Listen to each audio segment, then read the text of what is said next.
बिस्मिल्लाहिर्रहमानिर्रहीम अस्सलाम वालेकुम वरहमतुल्लाहि वबरकातुहू। शेर अफजल मरवत को अपनी गलती का एहसास हो गया है। दूसरी तरफ वो जैसे एक कहावत है ना कि नादान दोस्त से दाना दुश्मन बेहतर होता है। पीटीआई की इस वक्त जो आज़ाद क़यादत है वो अगर इमरान खान के दुश्मन नहीं है तो इस टाइम नादान दोस्त का किरदार ज़रूर अदा कर रहे हैं। अहम तरीन केसेस हैं इसमें फ़ौजी अदालतों का केस, इमरान खान के तोशा खाना का केस, साइफर का केस और फिर इमरान खान की जो जमानत का केस है अलकादी ट्रस्ट केस में। ये सब केसेस अदालतों में लगे हुए हैं और इसी हफ्ते जो शुरू होने वाला है इनकी समाअत है। लेकिन आपको पीटीआई की तरफ से पिन ड्रॉप साइलेंस नजर आ रहा है, जबकि यही नून लीग थी 2019 में तो कोहराम मचाया हुआ था इन्होंने। हर रोज नवाज शरीफ की प्लेटों की खबरें आती थी, हर रोज प्रेस कॉन्फ्रेंस होती थी और अदालतों पे दबाव डाला जाता था। यस, मैं ये बात अग्री करता हूं कि वो दबाव जनरल बाजवा के कहने पर उनकी ईमा पर डाला जाता था। इस तरह वो सिस्टम को बताते थे कि यार बहुत पॉलिटिकल प्रेशर आ गया है, रिलीज करना पड़ेगा, वरना उनके पीछे जो कोर कमांडर थे उनका बड़ा दबाव था कि इस करप्ट खानदान को अब वापस नहीं आने देना और इनका पूरा इंतजाम करना है। फिर आहिस्ता आहिस्ता जनरल बाजवा ने प्लग किया और वो लोग रिटायर होते गए और जगह जगह पे अपने हम ख्याल लोग इंस्टॉल किए और आज हम उसका नतीजा देख रहे हैं जो पाकिस्तान इस टाइम लॉलेस बनाना रिपब्लिक बन चुका है। ये जनरल बाजवा की ही मुख्तलिफ जगह पे तकर्रियां हैं जिनका फल हम आज खा रहे हैं। नाज़रीन, शेर अफजल मरवत साहब ने अपनी गलती का एहसास किया है किसी हद तक, और मैं आपको उनकी ट्वीट पढ़ के सुनाता हूं जिसमें उन्होंने एतराफ़ किया है कि पहले जो उन्होंने क्योंकि शाहिद अफरीदी का दिफा किया था, अब उन्होंने ये एतराफ़ किया कि हाँ, शाहिद अफरीदी ने माजी में कुछ गलत बातें की हैं। मैं आपको उनकी ट्वीट पढ़ के सुनाता हूं और फिर बताता हूं कि एंड में फिर उन्होंने एक बार सोशल मीडिया टीम को तनकीद का निशाना बनाया है या सोशल मीडिया वॉलंटियर्स को तनकीद का निशाना बनाया है। तो हम ये पढ़ते हैं, वो लिखते हैं कि मेरा जो नेगेटिव पोर्ट्रेल हो रहा है सोशल मीडिया पे, मैं उम्मीद करता हूं कि कोई हिम्मत करके आगे आएगा और जो ग्राउंड पे एजिटेशन होनी है उसको लीड करेगा फ्रंट से। आप लोग मुझे ये रियलाइज करवा रहे हैं कि जैसे, या मुझे इस चीज़ का एहसास दिला रहे हैं कि जैसे मैं कुछ इमरान खान के खिलाफ काम कर रहा हूं। मैंने कभी भी साजिशों में हिस्सा नहीं लिया या किसी ग्रुपिंग में हिस्सा नहीं लिया। जो मेरी ट्वीट थी शाहिद अफरीदी के हवाले से, मैं ये बात क्लियर करना चाहता हूं। इमरान रियाज खान का व्लॉग देखने के बाद, उनकी कुछ स्टेटमेंट्स देखने के बाद मैं ये मानता हूं कि शाहिद अफरीदी रेकलेस रहे हैं, गैर मोहतात कह सकते हैं आप कि वो रहे हैं। शाहिद अफरीदी को एक स्ट्रॉन्ग मर्द की तरह ह्यूमन राइट्स वायलेशंस पे रिएक्शन देना चाहिए था। शाहिद अफरीदी की कुछ स्टेटमेंट्स गैर ज़रूरी हैं, मुतनाज़िया हैं और मैं इमरान रियाज खान के व्यूज़ को पूरी तरह से इंडोर्स करता हूं। तो शेर अफजल मरवत साहब अपने पिछले स्टांस से थोड़ा वापस आ गए हैं, जहां उन्होंने आउट एंड आउट जाके शाहिद अफरीदी को सपोर्ट किया था।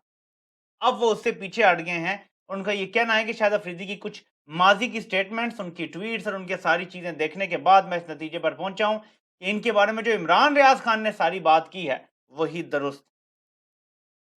लेकिन आगे कुछ मजीद उन्होंने कहा है जो बड़ा इंटरेस्टिंग है। हमें एक दूसरे के राइट टू एक्सप्रेशन का एहतराम करना चाहिए और ये जो पेटी इश्यूज हैं, मामूली छोटे मोटे इश्यूज हैं, इनमें नहीं पड़ना चाहिए। मैं सबको ये कहूँगा कि मैं जो अपनी सर्विसेज दे रहा हूँ ये वॉलंटरली दे रहा हूँ, और अगर इस तरह की हॉस्टिलिटीज चलती रहीं, यानी मेरे साथ दुश्मनों वाला रवैया चलता रहा, तो इससे नुकसान पहुंचेगा। मेरा रोल एक रजाकार का है और कोई प्रेशर मुझे सबड्यू नहीं कर सकता, मुझे दबा नहीं सकता। अगर आप चाहते हैं कि मैं पिछली सफ़ों में बैठने वालों की तरह बैठ जाऊं और खामोश हो जाऊं और मैं ये फैसला कर लूं कि मैंने अब खामोश होना है, तो कोई मेरा इरादा तब्दील नहीं कर सकेगा। किसी की भी बदनीयती पर मबनी कोशिशें मुझे दबाने में कामयाब नहीं हो सकती। अगर मैंने पिछली सफ़ों में बैठने का फैसला कर लिया तो इसकी सारी जिम्मेदारी सोशल मीडिया वॉरियर्स पर होगी। यानी यहां शायद अफरीदी के मामले में गलती भी तस्लीम कर ली है, अपने पिछले मौकफ से पीछे भी हट गए हैं। वहीं पे शेर अफजल मरवत साहब ने एक बार फिर तहरीक इंसाफ के साथ जुड़े या आम आवाम जो सोशल मीडिया वॉरियर्स हैं उनको एक बार फिर तमाम तर चीजों का जिम्मेदार करार दे दिया है। याद रखिएगा कि मैं यहाँ कोई गलतफहमी नहीं पैदा करना चाहता और मुझे वन वे और अनदर ज़ाहिर के ऑथेंटिक मालूमात नहीं है, लेकिन एक चीज़ मुझे पता है, मनसूबा साजों को सबसे ज़्यादा तकलीफ तहरीक इंसाफ और उनके साथ जुड़े सोशल मीडिया के लोगों से है। मेन स्ट्रीम मीडिया मैनेज हो चुका है, कोई एक आवाज़ भी नहीं उठ सकती मनसूबा साजों की मर्जी के बगैर। और जब इंतखाबी निशान ले लिया गया था तो मनसूबा साज आराम से बैठ के सेब के जूस पी रहे थे बंद कमरों में। तब सोशल मीडिया के वॉलंटियर्स और वॉरियर्स ने तहरीक इंसाफ से जुड़े लोगों के, आज़ाद लोगों के दर्जनों के हिसाब से इंतखाबी निशान अवाम तक पहुंचा दिए थे। ये मिरेकल सोशल मीडिया ने किया था। इसलिए मनसूबा साजों को इससे तकलीफ है और मैं शेर अफजल मरवत साहब को कहना चाहूँगा कि इस वक्त अगर आप सोशल मीडिया टीम को टारगेट करेंगे तो आपकी शख्सियत मुतनाज़िया करार दी जाएगी, जो इस वक्त ना आपके लिए अच्छा है और ना पार्टी के लिए अच्छा है। आपके जो भी ग्रीवेंसेस हैं सोशल मीडिया से, वो आप बंद कमरों के अंदर पार्टी के सामने रख दें अगर आपको कोई टारगेट कर रहा है और आपको लगता है कि कोई पार्टी के अंदर से ऐसा कर रहा है। लेकिन सोशल मीडिया को ऐसे कहना कि आप जिम्मेदार होंगे अगर मैं पीछे हट गया, मेरे ख्याल में ऐसी कन्फ्रंटेशन की नौबत नहीं आनी चाहिए। इससे बड़ा नुकसान होगा कॉज को भी और शायद इमरान खान को भी। थोड़ा सा मैं टच देना चाहता हूँ कि जो लोग शाहिद अफरीदी वर्सेस इमरान खान कर रहे हैं, कहाँ राजा बोझ, कहाँ गंगू तेली। Shahid Afridi was a cricketer, वो एक क्रिकेटर थे और अब एक वो कारोबारी शख्सियत है, बस। शाहिद अफरीदी की तीसरी कोई पहचान नहीं है। इमरान खान तारीख का सबसे बेहतरीन क्रिकेटर रहने के बावजूद आज अपनी पहचान एज अ क्रिकेटर नहीं रखता, बल्कि पाकिस्तान की तारीख के सबसे बड़े लीडर के तौर पे रखता है। मतलब इनका तो एक सेंटेंस में नाम भी नहीं आना चाहिए दो लोगों का। अगर किसी को ये लगेगा कि हम शलवार कमीज पहना के किसी को थोड़ा सा हैंडसम दिखा के तो इमरान खान का मुकाबला करवा लेंगे, ये बचगाना हरकतें हैं और इससे ज़्यादा चाइल्डिश कुछ हो ही नहीं सकता अगर कोई ये सोच रहा है। और मुझे यकीन है कि शायद अफरीदी का दिमाग इतना भी ख़राब नहीं हो सकता कि वो इस तरफ चल पड़ेगा। ठीक है यार, मैं एक जो है ना वो अल्टरनेटिव के तौर पे आहिस्ता आहिस्ता मुझे लॉन्च करो, साल 2-4 बाद जो है वो मैं मेन स्ट्रीम पॉलिटिक्स में भी आ जाऊँगा। मतलब एक तरफ ऑक्सफोर्ड का ग्रेजुएट, एक तरफ मैट्रिक फेल, मतलब कोई मुकाबला तो करो यार, कुछ सोच समझ के मेरे पाकिस्तानियों, ना करो ऐसे। आप एक क्रिकेट स्टार है शायद अफरीदी, एक बिजनेसमैन है, उसका एक अपना मकाम है। एक बंदा पाकिस्तान की तारीख का सबसे बड़ा लीडर है और दुनिया के टॉप तरीन लीडरों में से एक है। करोड़ों लोग जिस पर जान छिड़कते हैं और उसके नजरिए की वजह से छिड़कते हैं, उसकी लुक्स, उसकी शलवार कमीज, उसकी चप्पल की वजह से नहीं है, उसके स्टाइल की वजह से नहीं है, उसके माजी में प्ले बॉय होने की वजह से नहीं है, उसके नजरिए की वजह से लोग उस पर जान छिड़कते हैं। दूसरी तरफ किसी का अगर कोई नजरिया नहीं है और वो एक कारोबारी शख्सियत है, तो शायद अफरीदी को इस वक्त मैं सिर्फ एक कारोबारी शख्सियत कहूंगा। अब क्या मुकाबला कर रहे हैं, खुदा रहा ऐसे ना करें।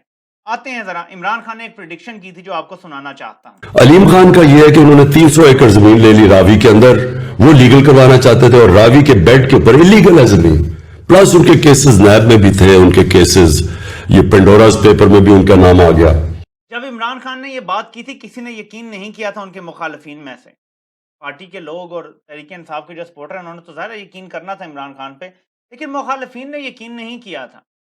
नाज़रीन, अब ऑफिशियल हो गया है कि अलीम खान ने 11,000 कनाल, जी हाँ 11,000 कनाल ज़मीन, वही जो इमरान खान निशानदेही कर रहे हैं रूडा के हवाले से, वो हासिल कर ली है। पांचों घी में और सर कढ़ाई में। ज़रा इमेजिन करें कि इमरान खान को कैसे कैसे सांपों ने घेरा हुआ था और कैसे जब इमरान खान का राइज हो रहा था तो मंसूबा साजों ने अपने ट्रूजन हॉर्सेस इमरान खान के साथ शामिल करवा दिए थे ताकि इमरान खान कभी भी आउट ऑफ कंट्रोल हो तो इनके जरिए उसके नीचे से जमीन खींच ली जाए। इस तरह से इमरान खान के साथ इन लोगों ने सियासत के अंदर रुकावटें खड़ी करके ये जुल्म किया। पहले उसको इक़्तिदार में आने के बाद भी काम नहीं करने दिया और अब उसको जेल में डाल दिया है और हाल इनके पास भी कोई नहीं है।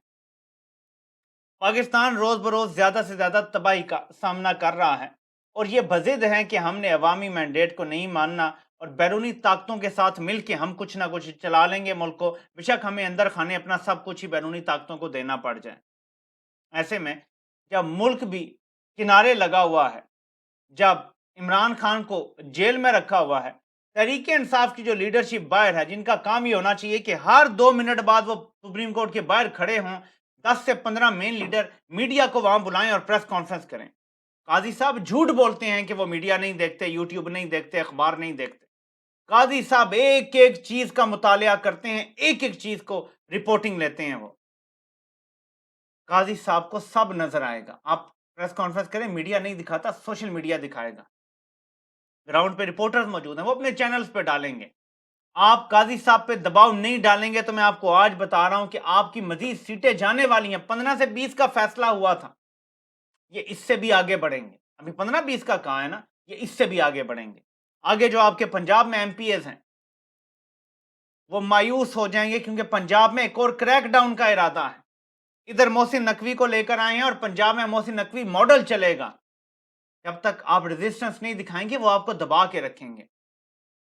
ये 2 साल की सारी जद्दोजहद और फिर इमरान अहमद खान न्याजी, जिसको ये कौम अपना लीडर मान चुकी है और ताहयात कायद मान चुकी है, वो जेल में है और उनके जेल में बाहर निकलने का एक ही रास्ता है, एहतजाज, एहतजाज, एहतजाज। इसके बगैर वो इमरान खान को बाहर नहीं आने देने वाले, वाजे तौर पे आपको बता चुका हूं। अब कल क्योंकि फौजी अदालतों का केस भी लग रहा है, अदालत में जो अपील हुई है,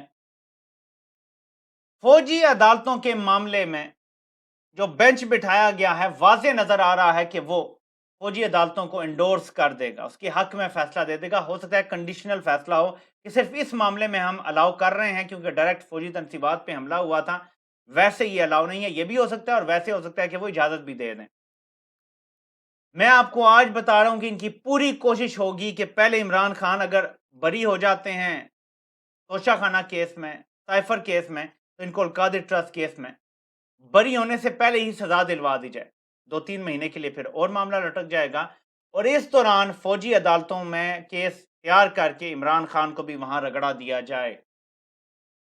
ये साल 1.5 साल तक इमरान खान को बाहर नहीं आने देना चाहते और इस दौरान मजीद दबाव डालना चाहते हैं।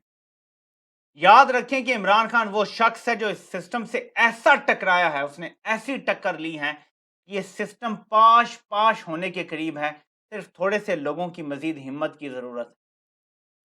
सिस्टम के पास खोने के लिए सब कुछ है और इमरान खान के पास खोने के लिए कुछ नहीं है। ताकत ले ली, नाअहल कर दिया, पार्टी तक छीन ली, निशान तक ले लिया, सब कुछ कर दिया है। Imran Khan has nothing to lose now.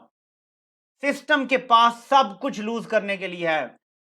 इस्तेकाम चाहिए, मईशत ठीक करनी है, अवाम का गम और गुस्सा ठंडा रखना है। बहुत सारे सिस्टम के स्टेक्स हैं और ये सब कुछ इमरान खान के हाथ में है, ऐसे बंद है। इमरान खान वो शख्स है जिसने ऐसी टक्कर दी है सिस्टम को कि वो सिस्टम जो नूरा कुश्ती का हिला हुआ था, शरीफों के साथ, जरदारियों के साथ डीलें होती थी, वो सिस्टम अब घबराया हुआ है कि ये बंदा तो गोलियां खा के नहीं घबराया, जेल में डाला नहीं घबराया, इसके लोगों पे तशद्दुद किया नहीं घबराया, इसको जमीन पे सुलाते रहे ये नहीं घबराया, इसको हम डॉक्टर तक से मिलने की इजाजत नहीं दे रहे ये नहीं घबरा रहा, इसको खाना हम दे रहे हैं जिसमें हम स्लो पॉइजनिंग भी कर सकते हैं, खदशा मौजूद है, इसको कोई खतरा नहीं है। ये अपने आप को फिट भी रख रहा है और ये अगले मार्के के लिए तैयार भी हो रहा है। मनसूबा साजों को इन सब चीज़ों से बड़ी परेशानी है कि मनसूबा साजों ने कभी हकीकी जंग लड़ी ही नहीं। हमेशा शरीफों जरदारियों से सियासी जंगें लड़ते रहे और हमेशा रिजल्ट क्या होता था कि दूसरे हफ्ते ही किसी के प्लेटलेट गिर जाते थे, कोई बीमार हो जाता था, कोई ज़ियाउद्दीन हॉस्पिटल पहुंच जाता था, कोई कौन से हॉस्पिटल पहुंच जाता था और फिर वहां से मुल्क से बाहर चले जाते थे। ये वो बंदा है जिनसे इनका इस बार टाकरा हुआ है कि ना ये शख्स मुल्क छोड़ के जाएगा और ना ये शख्स घबराएगा। तो सिस्टम को बिल आखिर सरेंडर करना पड़ेगा। देखना यह है कि मजीद कितना नुकसान करके ये सरेंडर करते हैं। 104 लोगों के मुस्तकबिल का फैसला होना है और ये केस 25 तारीख के लिए लगा है। दुआ करें कि इन जजेस के दिल में ही थोड़ा रहम आ जाए कि जिस बेदर्दी से मारा गया है उन लोगों को, 9 मई क्या 10,000 9 मई का बदला उतार लिया गया है लोगों को फौजी कस्टडी में मार मार के। इसके बाद मजीद सजा देना सिर्फ फिरौनियत होगी, जुल्म होगा, जबर होगा। और इन जजेस को कम से कम रमज़ान के महीने में कुछ थोड़ा सा अल्लाह का खौफ कर लेना चाहिए। और तहरीक इंसाफ की जो बाहर की आदत है उन्हें कहूँगा آپ ڈرتے رہیں گے تو یہی غلامی ملے گی، لیکن جیسے ہی آپ ڈر اور خوف کا بت توڑیں گے تو آپ آزاد ہو جائیں گے اور قوم آپ کے شانہ بشانہ کھڑی ہوگی۔ 2/3 اکثریت دی ہے قوم نے آپ نے اس کا مان رکھنا ہے۔ قوم کو اس طرح سے لیٹ ڈاؤن مت کریں، باہر نکلیں، گھبرائیں مت۔ وہ صدام ترین، وہ چڑا سا ایک نوجوان ہے، وہ اپنی جان ہتھیلی پہ رکھ کے باہر نکل رہا ہے اور اس کی ریلیز پہ حملے ہو رہے ہیں اور اس کا کسی نے ساتھ نہیں دیا۔ کہاں تھے شیر افضل مروت صاحب؟ کیوں نہیں اس کے ساتھ باہر نکلے اور کھڑے ہوئے؟ کہاں تھی باقی اسلام آباد کی قیادت جو اس کے ساتھ نکل نہیں رہی، کھڑی نہیں ہو رہی؟ بلوچستان کے نوجوان سٹینڈ لے رہے ہیں اور اس کی ریلی میں سے ایک شخص کو لے کر گئے، اس کو ننگا کر کے مارا، کرنٹ لگایا اور کہا بولو عمران خان غدار ہے۔ یہ کل رات کی بات ہے جو ہوا ہے، اور اس ظلم پہ پی ٹی آئی کی قیادت خاموش ہے۔ کیوں خاموش ہے؟ کیوں ڈر رہے ہیں؟ کیوں بزدلی دکھا رہے ہیں؟ کیا عمران خان خاموش ہوتے؟ وہ تو عثمان ڈار کے ملازم کے ساتھ برا سلوک کیا تو عمران خان بول پڑے تھے، زیادہ لڑائی وہیں سے شروع ہوئی۔ جب عثمان ڈار کے ملازم نے آ کے بتایا کہ مجھے انہوں نے ننگا کر کے مارا، کہا دوسرے کمرے میں کہ تمہاری بیوی کو ریپ کریں گے، اس پر عمران خان نے کہا تھا کہ وہ سائیکوپاتھ ہے جو یہ کام کر رہا ہے، اور وہیں سے لڑائی بڑھی تھی۔ عمران خان کے اس پریس کانفرنس کے بعد ذلے شاہ بھی قتل ہوا تھا، عمران خان کے گھر پہ حملہ بھی ہوا تھا، اور یہ سارا کچھ اس کے بعد ہوا ہے۔ عمران خان تو کسی نتیجے کی پرواہ نہیں کرتے اور یہ سب کرتے ہیں، تو آپ لوگ کیوں ڈرے ہوئے ہیں؟ باہر نکلیں، سٹینڈ لیں، پریس کانفرنس تو کریں، روز عوام کو بتائیں تو صحیح کہ آپ کھڑے ہیں اور آپ باہر کھڑے ہیں، ڈرے نہیں ہیں کسی سے۔ قوم بزدلوں کا ساتھ نہیں دیتی، قوم بہادروں کا ساتھ دیتی ہے، اور قسمت بھی بہادروں کا ساتھ دیتی ہے۔ ہمت کریں۔ آپ سے انشاءاللہ پھر ملاقات ہوتی ہے۔ اللہ پاک آپ سب کا حامی و ناصر ہو۔ آپ سب کے سننے کا بہت بہت شکریہ۔